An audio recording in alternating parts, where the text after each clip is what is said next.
speak the charm of make. There will come a time on the planet Earth when science and technology will be long forgotten. When wizards will rule the world. This is the Arnemancy Podcast. Join your host, Reverend Eric, and his diverse array of amazing guests in an exploration of tarot, magic, the occult, and the history of Western esotericism. The Arnemancy Podcast exists thanks to the support of generous listeners like you. Please consider supporting this podcast for as little as $1 a month at patreon.com/Arnemancy. Welcome back to the Arnemancy Show. Once again, the confraternity of prognosticators has assembled, but today we are going to post-gnosticate. And we are going to discuss the last 6 months of 2024 and our predictions about the last 6 months of 2024 to see how accurate we were. And I feel like this is sort of a thing that helps us be honest about our divinatory abilities and hopefully helps us get better at future divination. So with me today are my good friends and fellow prognosticators, T. Susan Chang, the Queen of Tarot, the Mistress of Sortilege, the Terror of... Oh, you know what? I should have used Terror of Tarot. That would have been better. Yeah. Susie, if you were going to introduce yourself, how would you do so? Oh, gosh. Well, I guess, let's see. Brilliant, magical poet, amazing and capable advisor to the Smithies and the weirdos of Northampton. Oh, that's so nice. Amazing and talented cook and reviewer of cookbooks. Some of the work that you have done in the realms of recipes and recipe writing and reflections on recipe writing is amazing. Why, thank you, Andrew. I was Andrew, just going to say, some, outstanding alliteration. Bumbler. Chronic bumbler. And also with us today is Andrew B. Watt, space wizard of the wilds of Massachusetts. Andrew, how would... oh, you know what? Let's Susie, why don't you introduce Andrew? He did such a good job for you. Well, he did. And Andrew is a titan with a silver tongue and a poet of the stars and a thinker of deep thoughts. He's an all-around exemplary citizen and a polymath. That's true. That's true. I suppose if you were going to pick out somebody who was a polymath, Andrew would be an excellent entry in the dictionary. The problem with being a Renaissance man is that it's no longer the Renaissance. There's not a lot of money in it. There is not. Nobody pays in ducats anymore. In the defense of Renaissance men of the Renaissance, they frequently came to ill ends. So you've made it a lot longer than most of them. That is true. I've made it to my 50s. So yeah, nobody has poisoned you. You haven't been the result of an inquisition, and nobody has rumors of Andrew and his sorceress black dog that he summoned from the depths of Hades.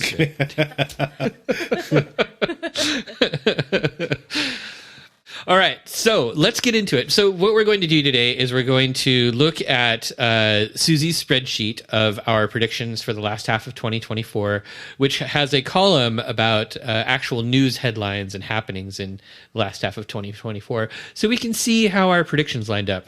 This is going to be, I think, a really fun episode because 2024 was sort of nuts, and it got nutser as it went along. Like it was,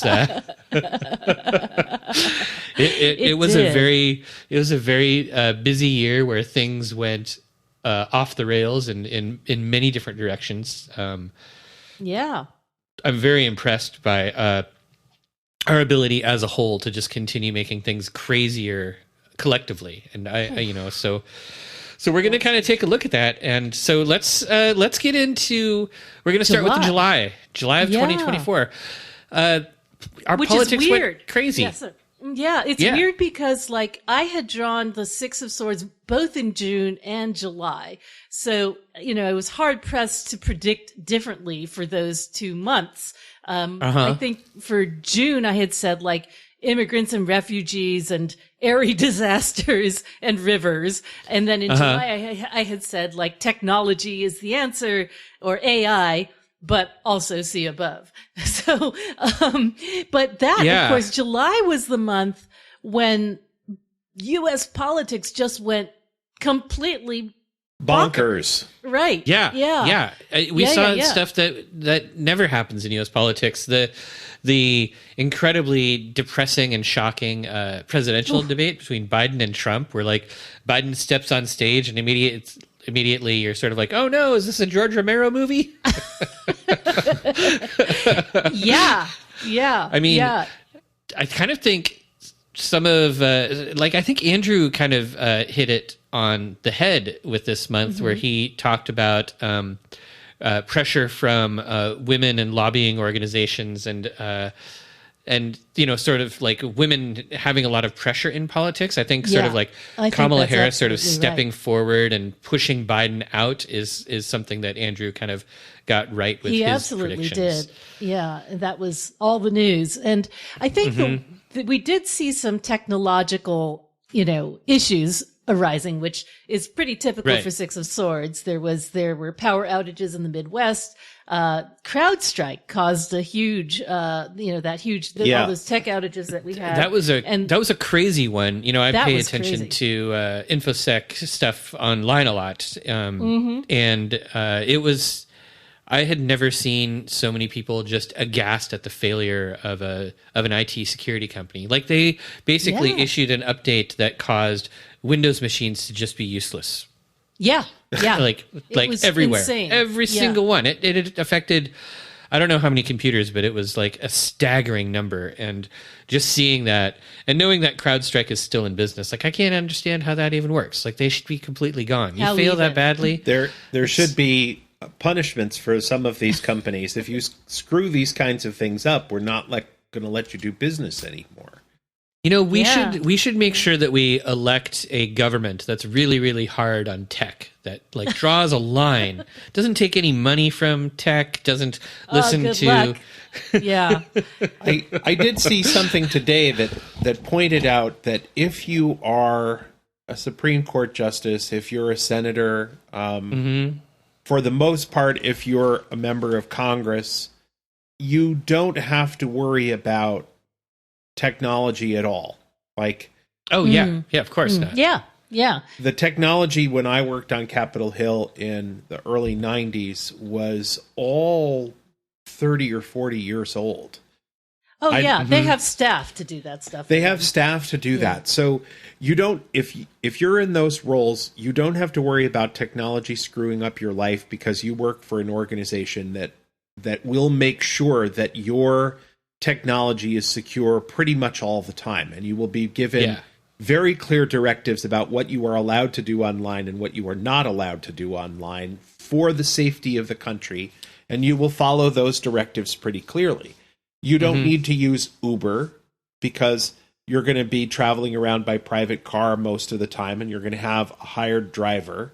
You're like all of the things of technology that have occurred in the last, 40 years are things that by and large the ruling class does not have to think about. And it's it's worth mentioning what Cory Doctorow said a few weeks ago. In fact, he may have said it in June or July of this past year. He said the last time that Congress passed a law about privacy and technology was in 1988. And the law said video store clerks, VHS rental shops cannot reveal the information about which movies you have rented to newspapers. That's the last time that Congress passed a law about data privacy. Andrew, you've just used tons of words that none of our younger listeners have heard before. So, well, the interesting thing is that I think that the technological disasters that happened in that month, kind of proved the point that we've seen again and again with these divinations that, even though the Six of Swords is a pretty chill card for most of us, it simply raises the issue. It doesn't necessarily tell you if it's going to be good or bad. And usually it's going to be bad because it's the news. Because it's a sword. No, not because it's a sword. I mean, even like, what happens when we get the strength card? We get wildfires, Right, like right. Whatever, That's true. Yeah. Whatever is the domain of the card is now, in the news because it has caused somebody somewhere some kind of problem. Well, I do kind of like, I have to say, I do really enjoy the Six of Swords and actually kind of swords cards in general, having some relation to technology. It feels right to me. Yeah. Yeah. So, yeah. Especially the Six of Swords, which is like a mercurial card. Yeah. Right. And there's metal, which technology loves, and there's water, which technology hates. Right. Oh, and speaking of the water in that card, I think there was some kind of boat disaster. Yeah, there were boat disasters and oil spills, which I don't remember in detail now, but I wrote it down because they seemed relevant. Yeah. So let's see. So some other things that were in the news that I'm not sure were covered by predictions. There were some cave paintings discovered, some old cave paintings discovered. There was, what is this? A Bronze Age ship replica made from reeds and goat hair sailed 50 miles. That's cool. That is kind of cool. And then something about it. Yeah, then a K9 officer doing something. So just so you know, Eric, there's the last sort of listings in each of these cells is Susie Chang like going to the Good News website trying to find random shit that isn't like going to make us all want to kill ourselves. That's what's happening. I do recall that one thing that's happened in some of these other look back episodes is we've found random news headlines that seemed to match our predictions in ways that like nobody was paying attention to. You know, like the year when you guys just predicted volcanoes every month, and it's like, well, I mean, yes, there are volcanoes every month. That's definitely a thing. Sometimes hard to move away from those sorts of things. I do think that it's interesting. Today is the 17th of January as we record this, and Biden said from the White House today that the Equal Rights Amendment has passed and has been validated. Oh, no kidding. Wait, it's the Equal Rights finally? That only took 40 years. Seriously? And one of the things that happened in July was that the moon was passing over Uranus and Venus was conjunct the lot of fortune. And it was... the Venus conjunct the lot of fortune that indicated pressure from women's groups, and Moon and Uranus, the Moon-Uranus conjunction kind of suggested pretty strongly that there would be an unexpected last-minute disruption. And today, I believe the Moon was trine or thereabouts to Uranus in Taurus at about the time that the announcement was made, and sort of moving out of opposition with Venus and into opposition with Neptune. So I think there's going to be a lot of people who say, "Oh no, it hasn't been passed. It didn't meet the requirements. The archivist hasn't announced it." But I think that Biden announcing it not from the steps of the White House, but during a press briefing today, is ultimately going to be seen as this is the moment that we accepted passage. And there's going to be some controversy around it, but I think that it's going to be ultimately accepted that January 17th is the day that it was finally acknowledged that it had reached the necessary number of votes. All the way back in 2020 when we first started doing these recordings.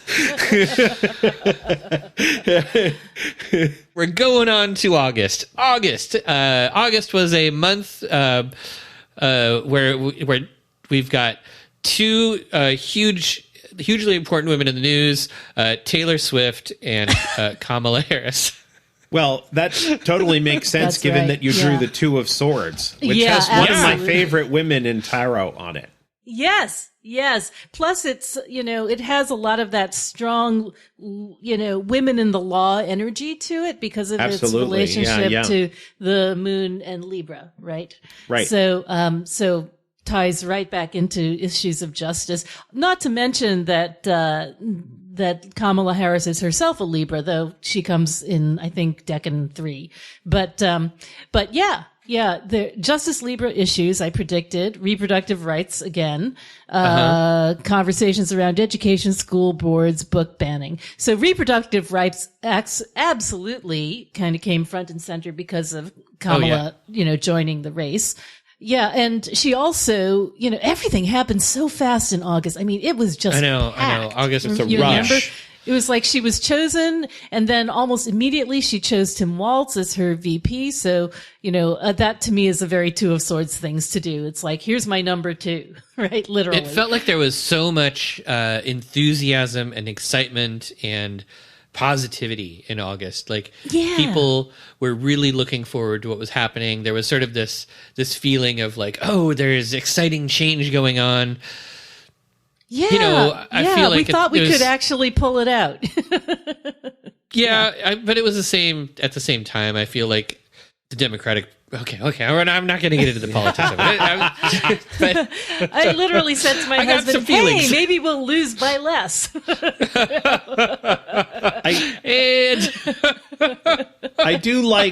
I do like that Susie in her good news says surprising sophistication of the Viking legal code newly discovered in carved runes.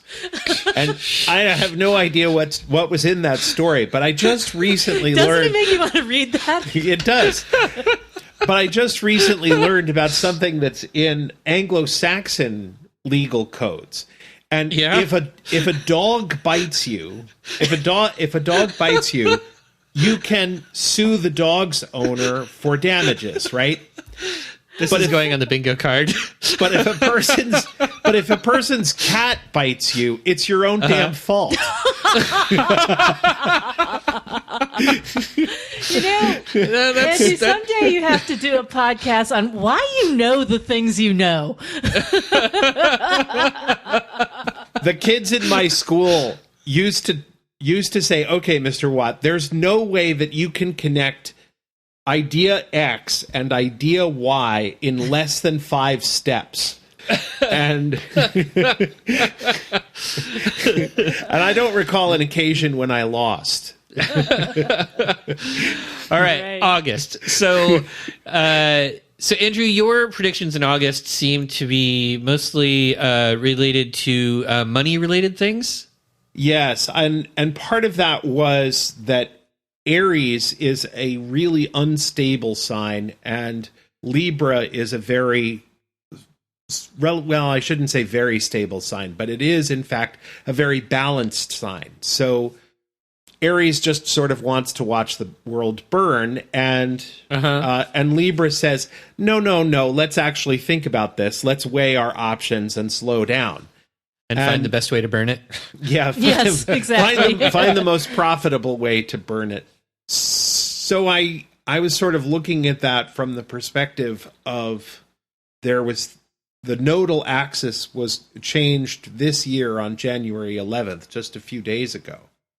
And the fact that the nodal axis was sort of coming to the end of Aries and Libra, and now it's in Pisces and Virgo, kind of suggested the idea of a lot of efforts at profit taking, a lot of efforts at not necessarily trying to game the stock market, but people doing their best sort of before the end of the year at building up wealth stocks and taking advantage of financial situations as they could.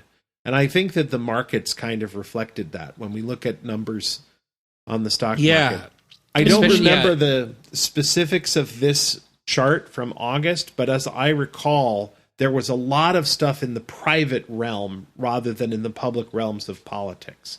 And that was why I focused mostly on the banking and financial institutions. Well, one of the things I'll be interested to see, there at some point during the second half of the year, I don't know if it's on our spreadsheet, but billionaires started to come out for Trump very, very, very strongly. And I'm not sure if that was like I know that, like Musk, for instance, that was probably October when he started being really noisy and forward in his support. But post-election, it really stepped up. Yeah. Well, But I think they that did would probably find be- the second largest diamond in the world Ooh. in, what was it, Botswana? Yeah. Yeah. Okay. Yeah. That's kind of exciting. Yeah. So how do you feel? I mean, I guess both of you kind of had some pretty good hits this month. I think the reproductive rights thing attached to the Two of Swords. I think I think this was a good month for your predictions. I don't know that you were necessarily as maybe it's sort of difficult ahead of time to really lock down the mood of a month, but I feel like you both sort of hit on some stuff for sure. That's generous. Thank you. That's very kind, Eric. Thank you. That's why people call me the kind podcast host. Or maybe they'll start. I think Susie's card for September was justice.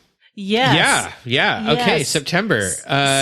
So I did say, in addition to all of the above, meaning all the Two of Swords issues, protests and Trump trials, which of course, I mean, when is there not a Trump trial? So, Yeah.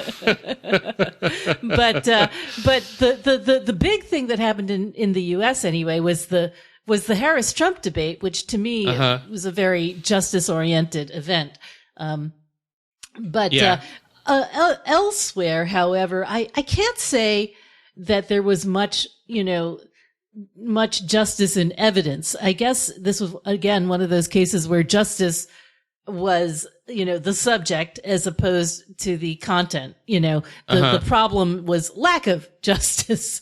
We were very aware of a lot of injustices going on. Yeah. Lots of investigations too. Yeah. So let me ask you a question, Susie. I know you avoid doing reversed cards when you're doing your predictions, but do you think maybe a reversed justice card might have been more suited to September? Sure. I mean, I don't read reversals as negative generally. However, I mean, it would not be, a mistake to read every card we draw as negative doing these yearly forecasts. All right. That's a good point. Yeah, I mean, one of the really big and strange things that happened this month was the pager explosion attack, where Israel, Hamas, had rigged up all of these pagers that was it Hezbollah, I think, had, and got them to all explode and like assassinated just like a dozen people, 2 dozen people at the same time, including some innocents. I mean, it was it was brutal. Horrible. It was definitely justice free. Yes. And, but airy as well. Yeah. I mean, in that it was a technologically driven attack. Yeah. And for sure. It's worth talking about that because, as we've noted since 2020, when we had the Jupiter-Saturn conjunction in December, we're now in an age of air. And air ages are unusually multipolar compared with the Earth age that we've left. Yeah. Earth ages tend to have one major power, sometimes 2, sometimes 3. We had the US, we had Russia, we had China. And for a while we had England, and as England dropped out, Russia rose. As Russia rose, China, or as Russia began to fall, China rose. And we've sort of had 2, maybe 3 at any given time for the last 200 years. But air ages are almost always incredibly diverse and multipolar, and they usually involve new military technologies on the battlefield. And this was a great example of the digital realm being used as a battlefield. We're going to use phone numbers as a methodology for attack. I mean, the IDF had been sitting on this, their ability to set off these pagers for who knows how long. And all of a sudden, they decided to take advantage of the weakness of, Hezbollah to pull the trigger. But and they had to create a company that looked not Israeli enough and not Jewish enough that they were able to convince Hezbollah, oh yes, this is a good company for us to buy our pager system from and use them. And then slip, all of these pre-programmed pagers preloaded with explosives inside of them through whatever kind of security cordon they were using for their top officials. And oh my God. I know. That's a really sophisticated attack, and I'm sorry to say that I think we will be seeing more things like this. Yeah. It feels like something out of like a Ghost in the Shell anime or something. It's just You're not wrong. Yeah. And one thing that I think is really interesting about it is, we are seeing like more and more cyber attacks, but cyber attacks tend to be more of a nuisance than something like incredibly deadly. Like they'll shut down electrical grids or cause disruptions in utilities or infrastructure or something like that. But this was literally just an attack using like cyber technology. Yeah. And there was, an example of justice being served, which was in the explosive French rape trial of Giselle Pellicot. Horrible situation where this woman's husband had been drugging her so that people could have sex with her for years on end. But I forgot. And she actually waived her right to anonymity to come forward and make sure that justice was served. So grim, but it certainly seems to conform with the card, though I never would have anticipated that. And it was a worldwide headline, so definitely something that Yeah. And then there was the airy disaster of Hurricane Helene, the first of the two major hurricanes. Oh God, don't remind me. Yeah. Oh my God, that was the one that hit Andrew's family. Yeah, mine was the next one, Hurricane Milton, in October. Hit Florida. Right. Oh yeah. Helene was the huge one that just tore that swath across the southeast. Yeah. Right. Yeah. That one was kind of unprecedented and crazy. Right. It's sort of like, when you look at how far inland it was, it's sort of like, where do you have to be safe, right? I think what we're seeing more and more is there isn't a safe spot. Maybe not, yeah. Well, look at what's going on right now. Actually produced a report of the 5 most common concerns around climate change by county, and determined which counties were the most dangerous and determined which ones were the least dangerous. And I'm pleased to report, Susie, that Hampshire County in western Massachusetts is in the bottom 20. We are in the safest 20. I'm actually can you in Franklin, share but it's a link probably to the that? same. I would see that report because I want to know where Multnomah County in Oregon lands. Yeah, seriously.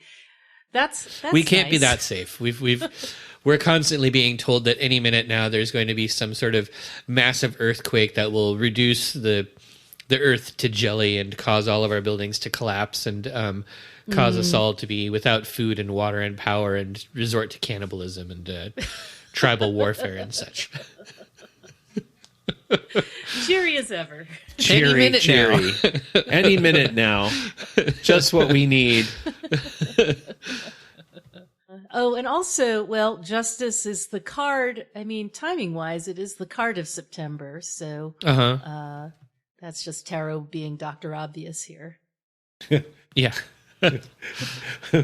Susie draws a card and she says, "What will September be like?" And the card says, "It'll be September."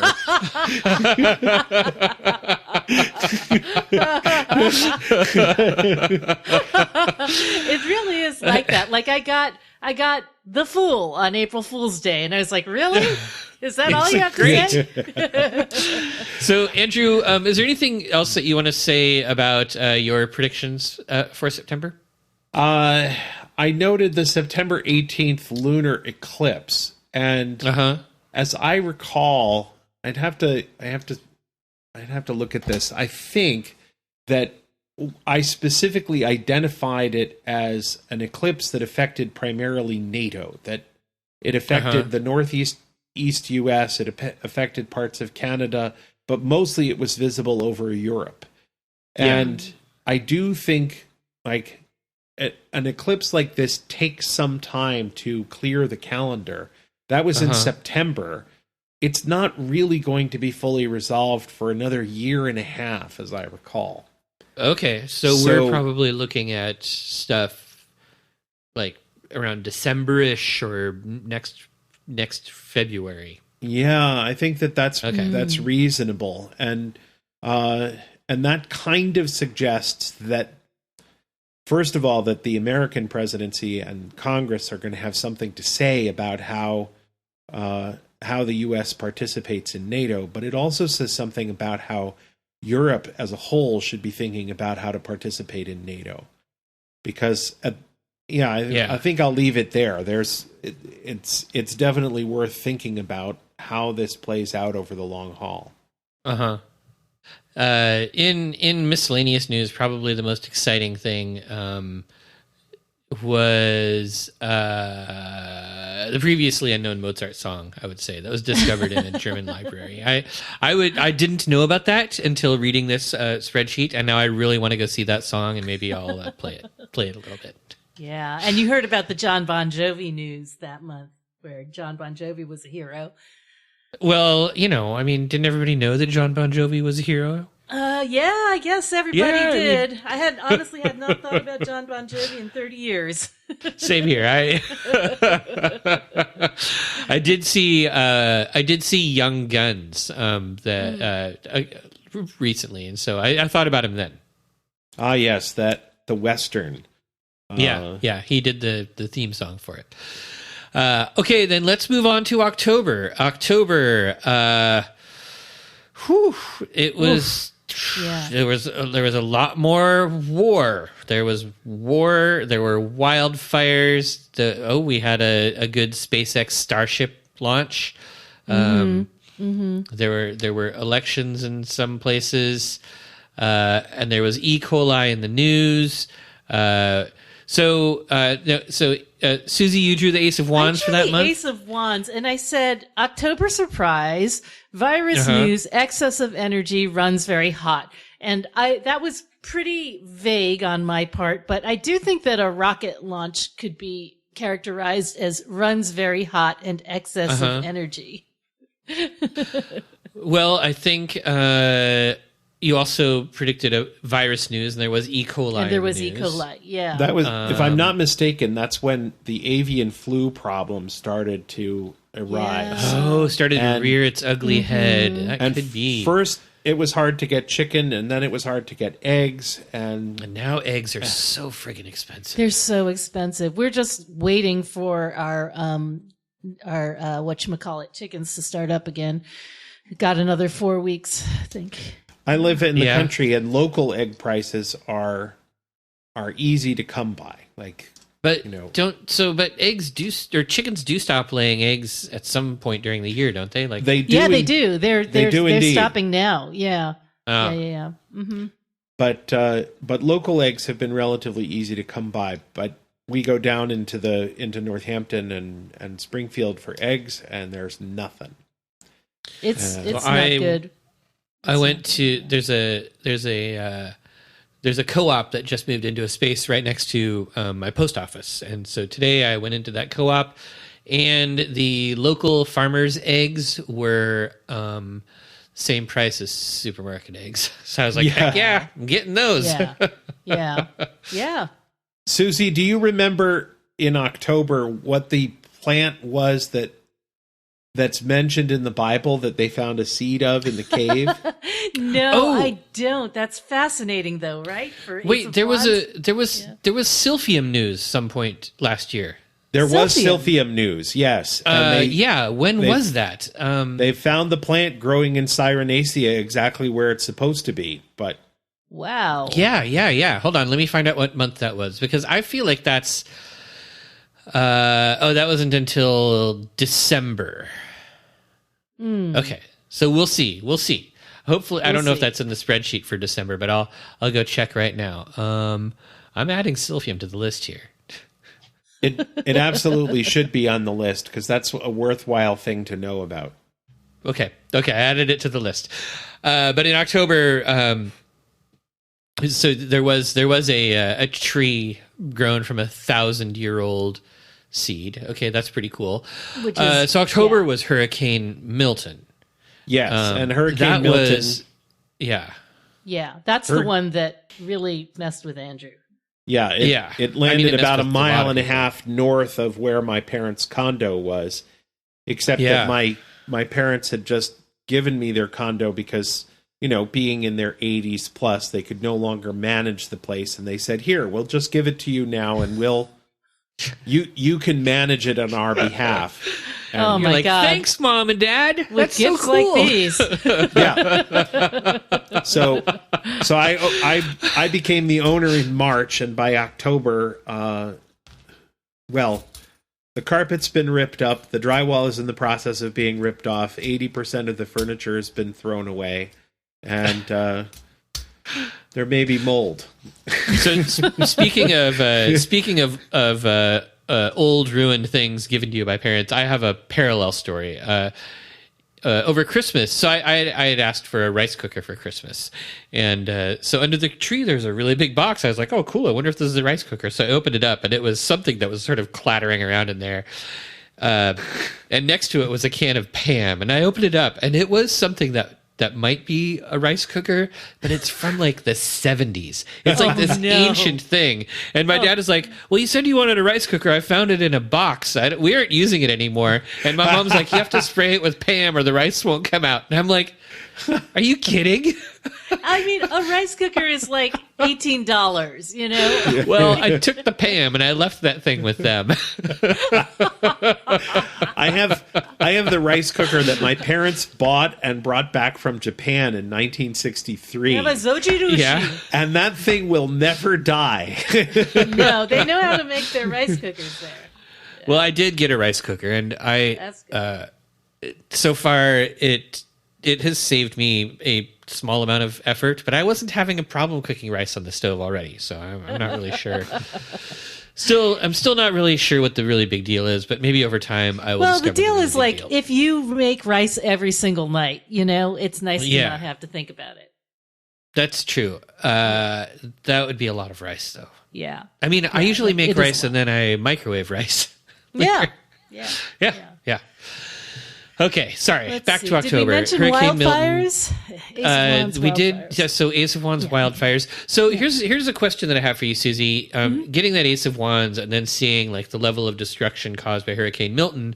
Do you think in the future you might look at Ace of Wands as more of any sort of big natural disaster sort of card, or any kind of disaster? I mean, any kind of disaster. Okay, so we've gotten Ace of Wands 3 times. That was one. Another was May 2022, when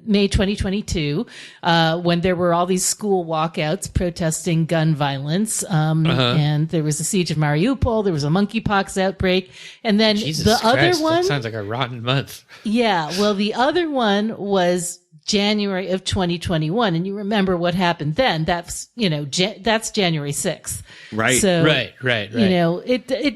Ace of Wands in some is not a chill card.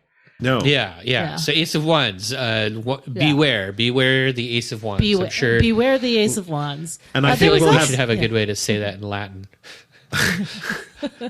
I think we'll have more to say about aces when we get to December. Yeah. Oh yeah, because everybody knows now that the Ace of we'll get there. All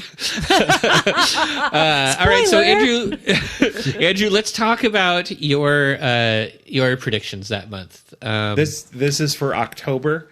I think that I definitely predicted the idea that owners and institutions have the upper hand in terms of relationships with employees. We had a number of cases of contracts being settled very much at the last minute or even after a very short strike, but they generally worked out with only mild gains for unions and fairly strong benefits for the corporations that now don't have to think about this for 2 or 3 years. By which point Andrew talks about labor. That's a bingo item. I think your commentariat should put some notes in the on your Discord server about what kinds of things should be on next year's bingo card. Oh gosh, that'll be a project for sure. Absolutely. So I have a question, Andrew. So when we were discussing the political stuff a couple in episode months ago, I was sort of like, what about, where are we going to see like the billionaires, the tech giants coming to the foreground and all of the power that they're wielding and sort of starting to swing around. And I'm wondering if maybe that might have something to do with your prediction for this month, where owners and institutions getting the upper hand might also be sort of a reflection of owners or like the tech giants sort of gaining more power or more influence on a national scale. So a lot of this prediction, as I recall, was based on the problem of where Pluto is. For the last number of years since 2008, Pluto has been in Capricorn. And when we look at the traditional significations of Capricorn, it is all about putting stuff into storage. It is putting vegetables and pickles into the root cellar. It is laying up wood in the drying barn. It is taking the sails and rigging off of the ship and putting them into the sail loft to protect them. So we have all of these images of taking things and putting them into storage. Aquarius is the miners bringing the baskets of raw ore out of the mines. It is wheelbarrows full of gravel being pulled out of the quarry. It is sand being brought out and brought to the glass blowers. So we have all of these images of raw materials being pulled out of storage or even pulled out of the raw earth and put to work, being turned into new materials with skill and labor. So Capricorn is very much, the billionaires putting things into bank accounts. And now Pluto in Aquarius is, we've got to take all of these resources and actually put them to work to get what we want.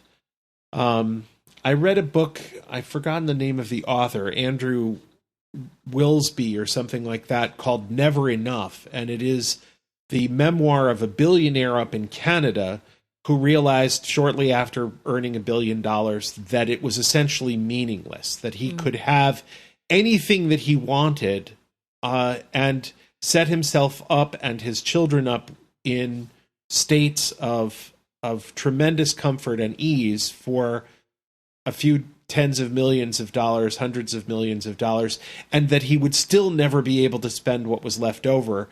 But earning $1 billion had ruined friendships, it had ruined family relationships, it had soured things with a number of critical employees. And the book is kind of him announcing that he's planning on making amends and going around to a lot of his former employees and making large gifts to them and to their families to set them up in comfort, which is really an interesting way to take it. But it is that idea of we have to take our wealth out of storage because it's not doing anything in a bank account except earning interest, and ruining things for other people. And we have to put this money to work in different ways. Now, some of those ways are going to be toxic because Pluto is toxic. But I think that November and December were very much in 2024 were very much about the billionaires going, this is ridiculous. We don't want the Democrats to win. They will change labor rules. They will change a lot of things that we don't want. And we are going to use the money to get what we want. So it's taking the money out of storage. But what they're going to find is that the things that they want are considerably more expensive. All of the costs of things are going to go up because now all of this money is being taken out of reserve and put to work in a different way. That makes sense. Let's get on to November, the month that You know, my favorite thing about November is that I had a great birthday party. Happy birthday, Eric. Happy birthday. Yes, happy belated birthday. I feel like the 3 of Cups might have been better for my birthday party than the 2 of Cups, but since it wasn't a reading for everybody, I'm super cool with the 2 of Cups there. That's totally fine. This was not an Agnes Nutter style reading. This was supposed to be a mundane reading. All right. So November, you know, I think did Hurricane Milton continue into November? We were still dealing with the results of it. Certainly have continued, but the hurricane itself was over by October.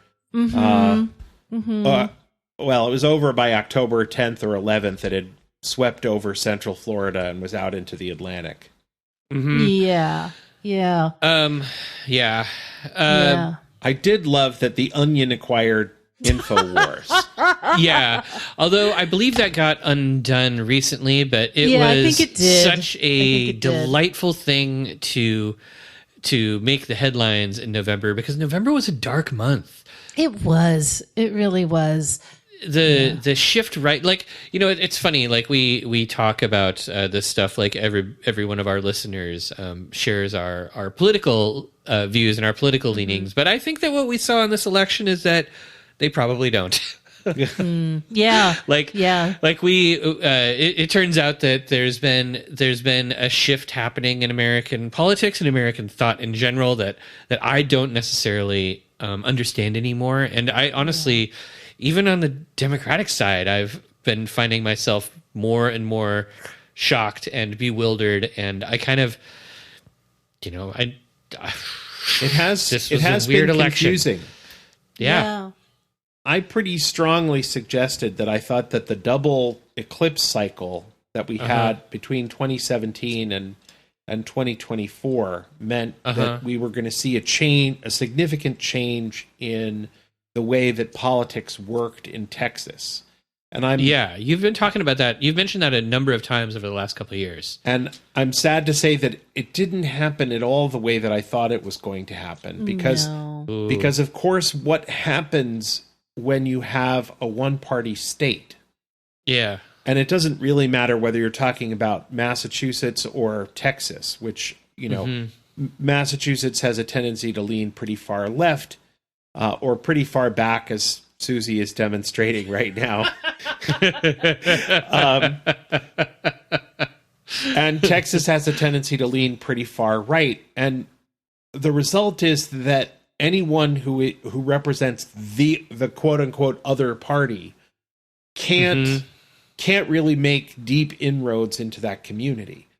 But we did see something happen in Texas, which I should remember for the future. And it's the same thing that happened to the PLO in the Palestinian elections the last time that they had Palestinian elections. And that is that the PLO put up left and right candidates. They put up candidates within the same party. And so what's happened is that we've seen a bit of factionalism, and one of the major factions in the Republican Party in Texas has gained the upper hand. So this party is a little bit more opposed to the billionaires and has blocked the preferred candidate of several billionaires from becoming Speaker of the Texas House of Representatives, or the lower house of the Texas legislature. So it's not at all the overthrow that I thought might happen, but it's clearly the case that there's a shift in party politics underway in Texas. I just don't understand Texas well enough to be able to say what that's going to look like in the long run. Yeah, one thing I can say about the Two of Cups, which is what I drew for November, is that the last time I got the Two of Cups is just, and I have no idea why this is, but it seems to be really bad for Haiti. Yeah. Like there was like a political, explosion in Haiti in November, and then there was and the last time we got it, which was a couple years back, August 21. August 21, yeah. There was an earthquake, the famous earthquake in in Haiti. I mean, Andrew, you were right that there would be decisive results. I didn't expect them to be as decisive as they were, as quickly as they were. But, when you look at the Two of Cups, again, it's like, if you look at it literally, there was a man facing a woman, right? Right. And that's what happened. And that was literally what happened. That's literally what happened. And it's Andrew the woman. did, it's the woman looking in the direction that we tend to think of as forward, and it's the man looking in the direction that we tend to think of as Good backward. point. Yeah. Oh, yeah, that's true. But that is something. So you, Susie, you did literally predict a man and woman on the ticket. So that was pretty spot on. One thing that I thought was interesting. So Andrew, you had predicted that counting the results may take longer. I don't know that it necessarily took longer, but I know that at least in my where I live, so Portland had ranked choice voting for people in the Portland municipal election, and that did take longer. That literally took longer, but also. There seemed to be a greater acceptance that finding the final results and the final counting would take longer. So it was in the news a lot, and it wasn't necessarily like contested. People were just like, "Oh yeah, it's going to take a little bit longer to see what the results are." So people knew it was happening, and people knew how things were turning out, but nobody seemed upset that things weren't getting ratified immediately. I think that's true. I don't know if either of you knew this, but because of the roles that I hold in town government now, as on the school board and on the library board, I actually got asked to be a ballot counter. I remember you mentioned that. And I don't know how much I should say about the process, but the warden of elections was coming by our table every 2 or 3 minutes. We went through stacks of 50 ballots at a time, and there was somebody seated across from me, and we couldn't make a mark until we had both agreed that the mark on the sheet matched what we were putting down on the sheet, and then we confirmed. So everything had to be done in red marker, essentially, so that you could identify very clearly if something had been erased, if something had been changed, and then every set of ballots was sort of all bound up together with the ballot counted sheet. And eventually all of that went to the Secretary of State's office for the Commonwealth for random audits. Like they apparently go through and they confirm that, not every bundle, but certain bundles randomly picked from the relevant towns do get checked to confirm that the ballots have been accurately counted. So, is this related to why you've joined us from a jail cell tonight? No, I am not in a jail cell. Don't ruin my reputation that way. I'm joking. It was a joke. but it was pen and paper, and my town is very small, so we essentially have 18th century technology, which is being used to count ballots, and it worked fine. There were 6 or 8 teams of ballot counters, and the whole thing took us maybe 2 hours. That's not bad. That's not bad. How many ballots do you think there were for you that you had to count? There were, I think the total was 686. Oh, that's not too bad. It's not. But it is nowhere near the maximum number of voters in town. Come back and vote, you folks. Not that they're listening, but... Yeah. I mean, you never know. Well, so one thing that that I don't think either of you did was predict a winner for the November election, primarily because when we did the forecast, there was no idea. We had no idea who would be on the November ballot. Honestly, when the day came, even when the day came, we didn't know who the winner was going to be. I mean, the polls were tight enough. But that day, I remember I drew the Two of Swords, and I had been getting, we had gotten together the Two of Swords when Kamala announced, I think, or maybe it was, So I thought, hey, maybe she's going to win it. Maybe she's going to take it away. But I could not have been more wrong. Well, I had made that joke about I had a tarot. I got a new tarot deck that I didn't really know how to read, and Alex from the WizBiz podcast had asked me, I think on one of her episodes, like, "Oh, just pull a card and see who's going to be the next president." And I pulled a card, and it had an H on it, and I was like, "H, I don't know, Kamala Harris." So I know I was wrong. Yeah, it's true. Yeah. Well, one thing that sort of seems to accord with the Two of Cups, though again, I never would have predicted it, was the way Blue Sky suddenly took off, the social media app. It was sort of like everyone is fleeing to try and find some good feels somewhere, somehow. Yeah, I believe it actually got a new surge very recently because of the TikTok ban. Yeah. And Faceballs turning eviler. Yeah. So I would like to actually sort of take this moment before we move into December to ask you, Susie, when is the Fortune's Wheelhouse discussion group moving away from Facebook? I don't know. We haven't had that discussion with it's me and two other moderators. We haven't talked about it yet. I don't know where we'd go is the problem. I would be happy if it would get you and your crew away from Facebook. I would be happy to set up and help run or host or whatever a web forum, anything to get you away from Facebook. None of you deserve to be there anymore. It's such a horrible place, and it's getting worse.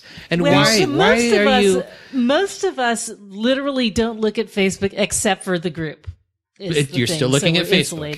You're still looking at Facebook. I'm just saying, anything I could do to help get you and your people away from Facebook. Yeah. I think it's worth noting that there are other occult groups that are having this exact conversation now. Yeah. Yeah, I tend to be like the second wave of adoption. So wherever they go, I will go too. I just want to help. I just want. What is it that Mohandas Gandhi said? He said, "Well, there go my people. I guess I better go follow them."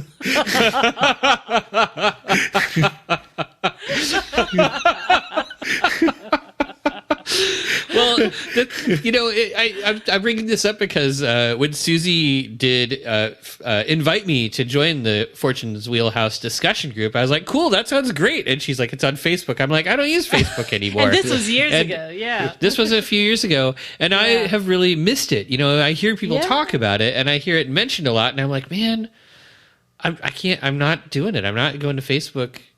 I totally understand that. That is completely 100% legit. I mean, the problem is that there's so many people on it now that I have to be, somewhat certain that they'll be able to all go, It's going to be, I mean, you do a web forum, all of them can go. I mean,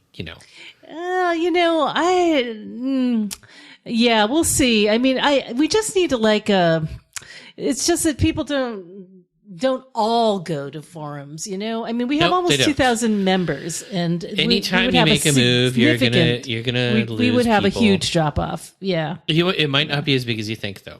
Yeah, it's possible. It's possible. Yeah.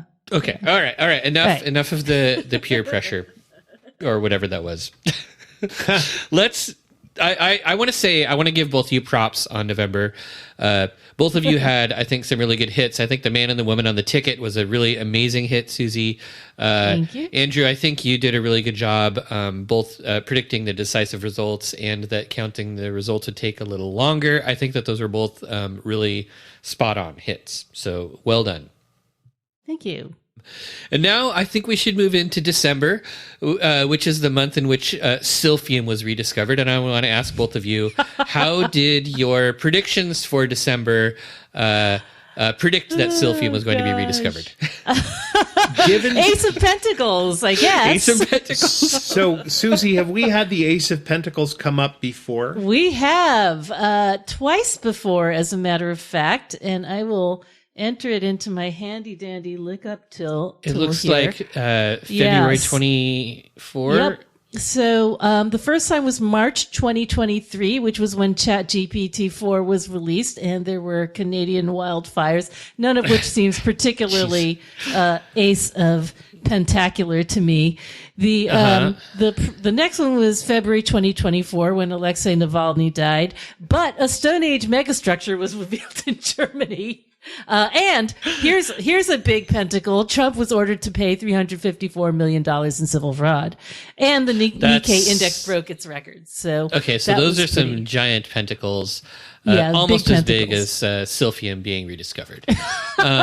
So I think it's worth exploring the idea that the Ace of Pentacles means significant wealth in the news in some fashion, very, very large financial judgments against at that point, a former presidential candidate, former president and presidential candidate, large movements of money, and valuable things being discovered.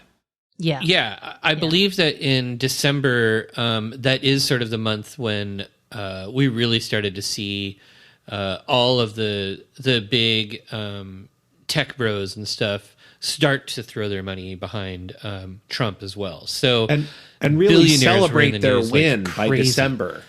Oh yeah, and the number of billionaires that ended up being nominated for Trump's cabinet. You know, like this was a huge. It was a big month for the 0.01%. Yeah, it's also interesting that the billionaires have increasingly been seeking fame and name recognition for themselves. I mean, the Warren Buffett billionaires of the world just were content to be as wealthy as they could possibly be and stay behind the scenes. The current crop of billionaires really want to be wealthy and famous for reasons other than their wealth. Yeah. Another one. So you have one of the notes in the actual events box. Bitcoin reaches a new high. Yeah, it broke six figures. Wow. Which is ridiculous. Which is very, amazing very for something Ace of which is Pentacles. really just a fraud. I mean, yeah, I know. It is such a Crazy weird turnaround. Yeah. I know. I mean, it's such an allegory for wealth in general. Yeah. Yeah. except, at one point I remember reading, somebody asked, I think it was Warren Buffett, whether he would rather own all of the gold in the world or whether he would like to own a basket of stocks tied to the S&P 500 or whatever it was. And he pointed out that if you took all of the gold in the world, and I wish I could find this quote again, but he was saying, if you took all of the gold in the world, it would form a cube about 1 kilometer on a side, and its total value would be $200 million. Oh, yeah. You're kidding. Maybe it would be a few $1 billion, but that if you owned a similar basket of stocks, that basket of stocks would continue to grow in value, where this cube of solid gold would more or less stick at around, $1,500 a troy ounce. Like there wasn't. I remember seeing something about how gold seems to kind of like follow inflation, where 200 years ago, an ounce of gold would buy you like a really, really nice suit, and today an ounce of gold will buy you a really, really nice suit. Yeah, Fair enough. Yeah. And it's like, all right, well, the parallel example is that if you want to buy a beautifully handwritten copy of the Bible, in the Middle Ages it would have cost you around $15,000 or a year's wages for an artist, and today it's about $15,000. It's a year's wages for an artist. That is grim. Oh my God. Yeah. It is indeed. Some things do not change. Some things do not change. You know so the what's Ace of weird? Pentacles. What is weird? No, just noticing that, like, so with this Ace of Pentacles, I see that, you know, these major political figures were assassinated. Like, Assad's downfall was that month, but there was but also the CEO, of United Healthcare, and the last time Alexei Navalny died, and you know, when I think with what was it, Ace of Wands, where Sinwar died. I feel like there's something about aces and assassinations, and I don't know. We'll have to see We'll have to see if the evidence bears it out. But there's something about these single figures who get prominent in one way or another, and unfortunately through their death.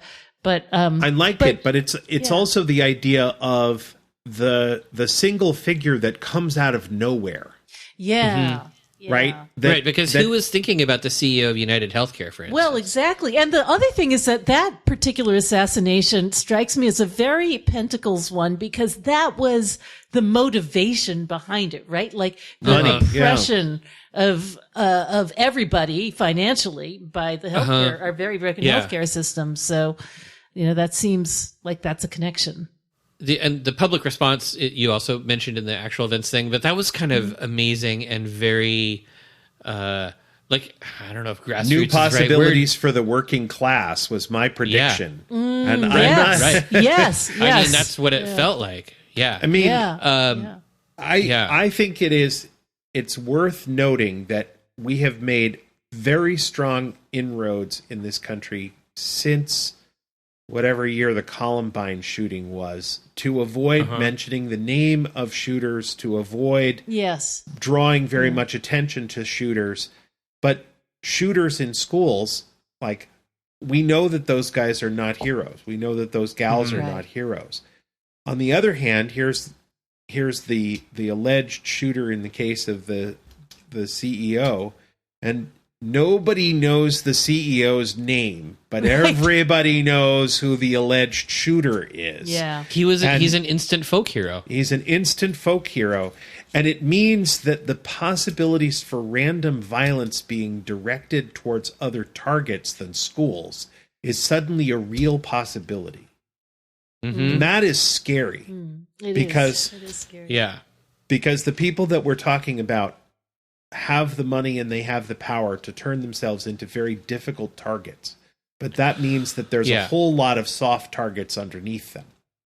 Well, think about so in last year there were also the two assassination attempts against a presidential candidate that were big and really made public. Like it was multiple times last year. There were, I don't know.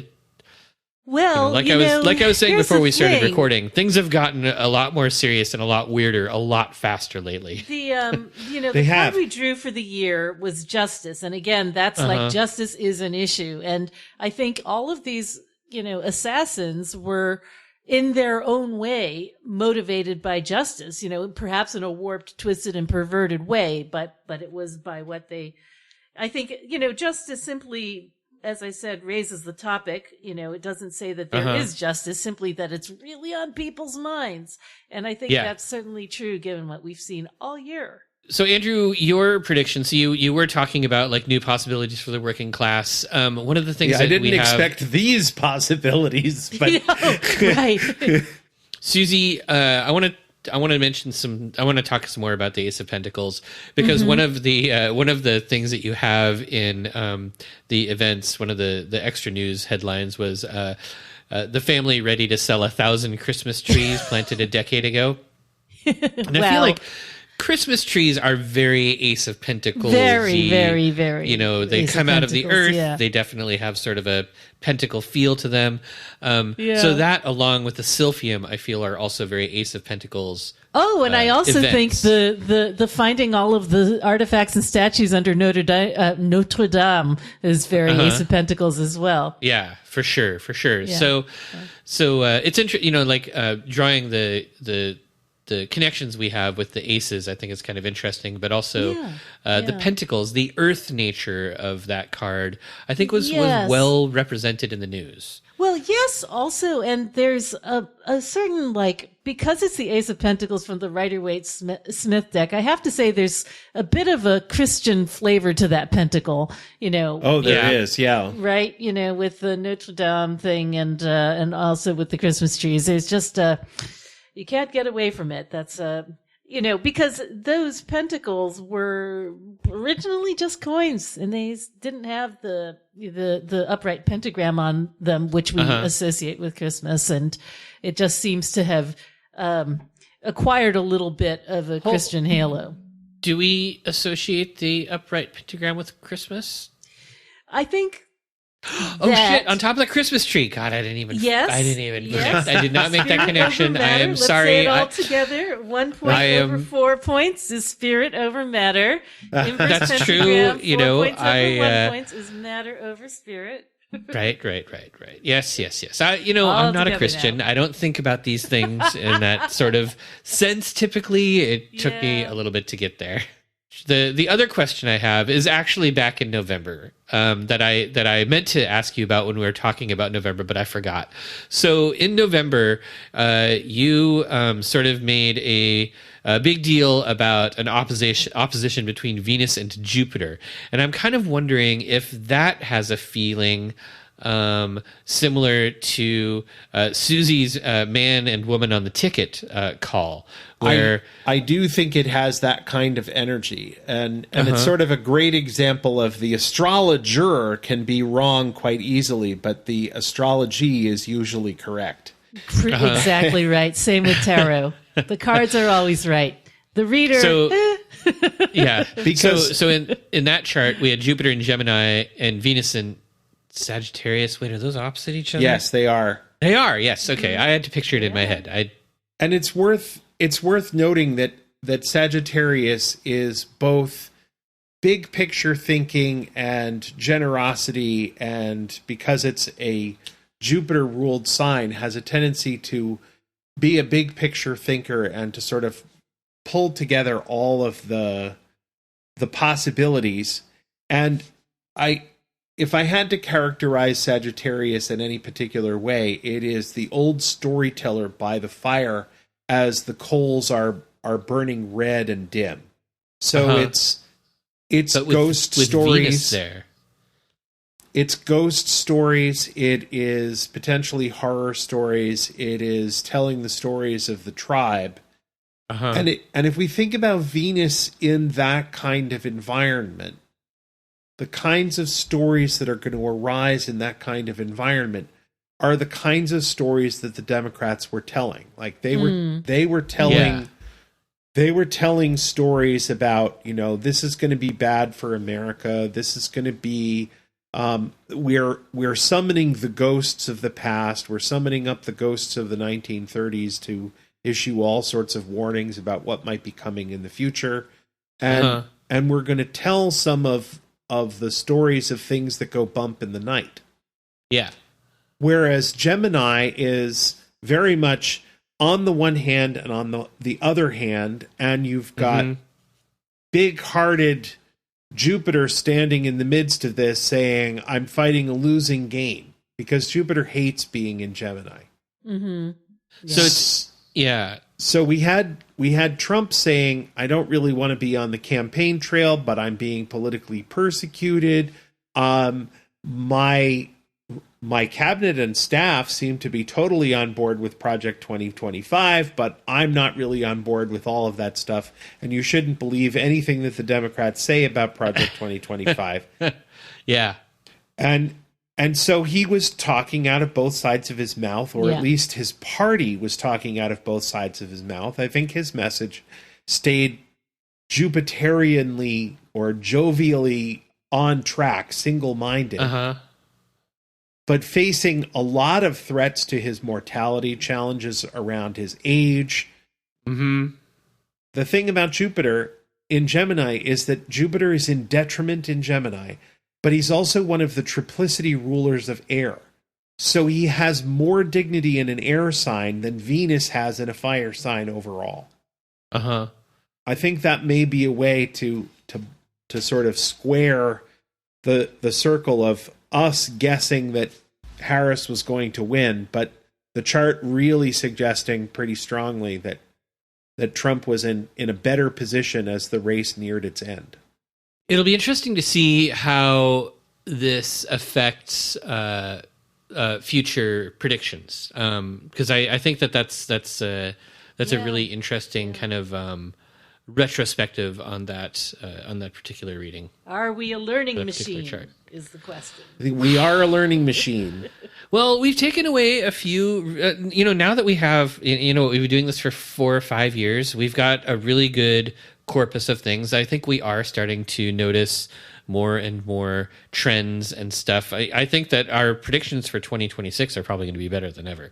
We've learned to be more pessimistic. We've learned to be a little crazier in our predictions, and now we're starting to figure out what specific cards and aspects and things might be indicating for future. We have a little bit of a track record. Yeah. And I think that it is worth saying that I have had clients who came after this most recent show that we did for the first half of 2025 who said, we're longtime listeners, we're big fans of the year ahead forecast with Susie, we've been wanting to do this for years, and we each bought a reading from you as Christmas gifts, basically. Like we each paid for somebody else's reading because we've been fans of this particular show for such a long time. So it's kind of exciting to read a pair really of friends. Nice. Yeah. That is pretty delightful. I did find the chart for December.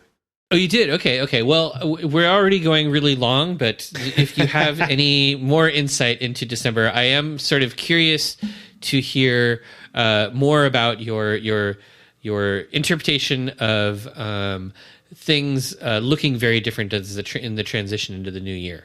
So the big thing that was sort of on my mind at the time was that you had Sun, Moon, and Mercury in Sagittarius on that December 1st day, and then Jupiter was in Gemini.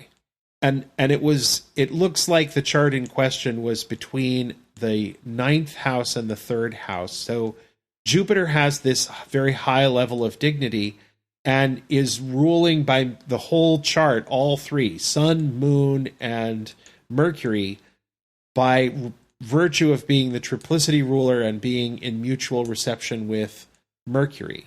Question. Yes. Immediately, I am drawn back to the discussion we just had about Jupiter representing Trump in the November chart. And now you're coming into this new thing where you're talking about this level of Jupiter jovial takeover. Weird, right? Is that weird? It is weird. Okay. But the thing that I think is relevant here is that Jupiter is in this place of the 9th house, which is kind of universality and foreign travel and ruling over distant places. Whereas the Sun and Moon and Mercury are very much in the 3rd house, which is all about local affairs. And so the chart as a whole, that thing about that weird transition from old to new year is suggesting there is going to be a much more public reach from the upper levels of the social and political and economic order down into local affairs. Oh, shit. Okay. That makes sense to me. All right. It's not good, but maybe it's astrology good. Well, it's astrology good. And the other piece of this is that you've got Saturn and Neptune both in Pisces in the 6th house. And that's the place of both labor unions and the rank and file of militaries. So you have the old men and the earnest young visionaries in some kind of a clash in both of those environments. Okay. So I think those are sort of the major messages that were too hard to interpret when we did this episode at the beginning of last year, is that December has some foreboding indicators of a lot of political strength coming from the upper and national levels down into state and local level. And there's some pretty strong indicators in the chart for complicated conversations going on in the working classes and in the sort of level of the ordinary grunt in the garrison. Those conversations will be interesting in 2025. They will be. All right. And then is there anything, now that you're looking at that chart, what in that chart indicates the rediscovery of Silphium? This is the last question that I have for our 2024 look back. Where is Silphium in the chart for December? I think that the thing that I'm going to see is the lunar perigee, the place where tradition re-arises in the middle decan of Aries, which is associated with Persephone, the new sprung flower. Okay. Oh, and I'm going to locate the rediscovery of Silphium in the garden in front of the Ace of Pentacles. Okay. Nice. All right. There we go. I feel like maybe Silphium will be rediscovered again. You know, I think originally it was cultivated. Got a 1 in 78 chance. Somewhere near Carthage. No, it's further east. It's Cyrenacia. Oh, I thought there were. Yeah, that's right. There was only Bay that of one Tripoli, spot. and then it's on the eastern bump of the Bay of Tripoli, and not the western. Well, you know, there's a reason that I was never elected consul of Rome. Well, thank you both for joining me yet again. Like, I know I keep dragging you back on the podcast to talk about this stuff, but I find it really fascinating. And these are you know, they're fun to record. You guys it's fun to you're both delightful guests. Give this a try every year and see how we do. Swing and miss or swing and hit, whichever the case may be. I think that we're getting better and better at it. It's a slow improvement, but you know, we're at least getting more entertaining. That's for sure. So I will be having you back on soon. The confraternity of prognosticators will reconvene to predict the second half. Sorority of prognosticators. Yes. How about the conclave of prognosticators? The soon to be joined by Punxsutawney Phil. But we will be predicting the second half of 2025 when we next convene. So until then, I hope that both of you manage to stay safe and that you get a respectable but not terrifying amount of snow. Thank you. That sounds perfect. Oh, wait, and also your websites. Our websites, indeed. Yes. So main website for me is tsusanchang.com, as always. You can also find my wares at etsy.com/shop/tarotista. All right. And Andrew? The best place to find me is andrewbwatt.com. That's where I post my astrology column every 10 days. In fact, a new one just went up today, January 17th. Excellent. And that's pretty much the only place where you can buy my services at this point. I still sort of vaguely have an Etsy shop, but not really. I'm not using it as much. Great. And then hopefully everybody already knows where to find me. There will be links in the show notes to all of the stuff, and also links in the show notes to our predictions from last year, so you can go back and listen and see how things match up. Join us next time, and until then, stay salty. I don't have a really good sign off for this show. Engage.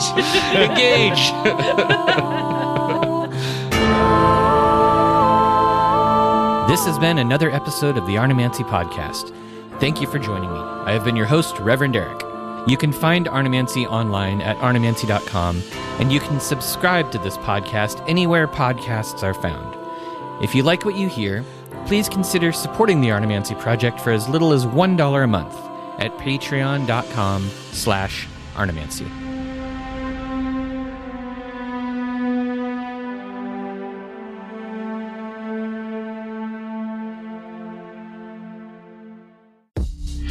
This is Vanessa Urena, and I'm really excited to announce my new store, Sword and Scythe, where I will be offering magical art, materia, and services beneath Mars and Saturn. You can visit the store at swordandscythe.com and be sure to sign up for the email list to receive early access to new releases.